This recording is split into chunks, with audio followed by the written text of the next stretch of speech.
Imagine it's a sticky July morning in 1908. No AC, no fridge, just that heavy, humid heat that makes your shirt stick to your back the second you step outside.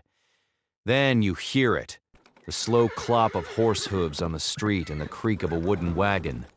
Before you know it, kids are flying out of every house, barefoot, yelling, "Iceman! Iceman's here!"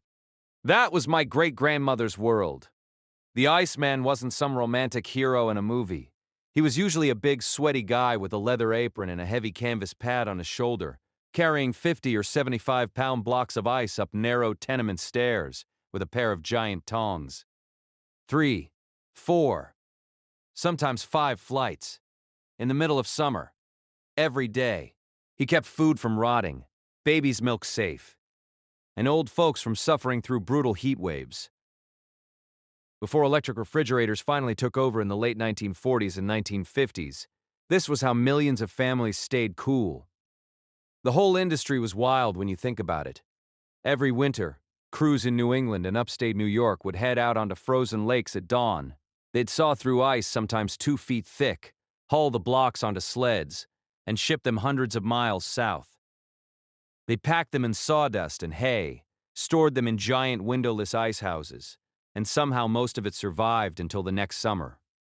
Your grandma or great-grandma probably had one of those wooden ice boxes, a heavy cabinet with a compartment on top for the ice block and food shelves below.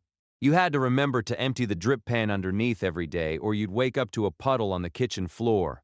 It wasn't perfect, but it worked. And the Iceman. He became part of the neighborhood. He knew Mrs. Kowalski on the 3rd floor had bad knees, so he'd carry the ice all the way into her kitchen. He knew which families were barely scraping by and would sometimes accidentally cut a bigger piece than they paid for. He wasn't a saint. He was just a working man who saw people every single day. I love that part.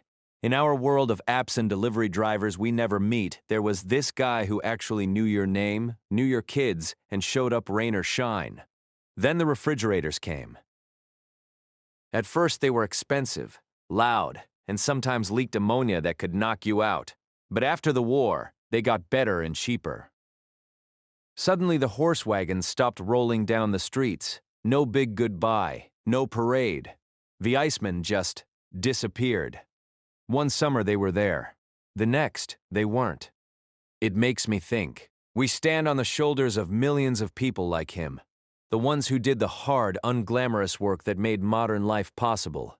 They didn't get documentaries or statues. They just showed up, did the job, and went home. So next time you open your fridge and feel that cool air on a hot day, maybe take half a second to remember the guy with the tongs and the horse wagon who made that possible for your grandparents.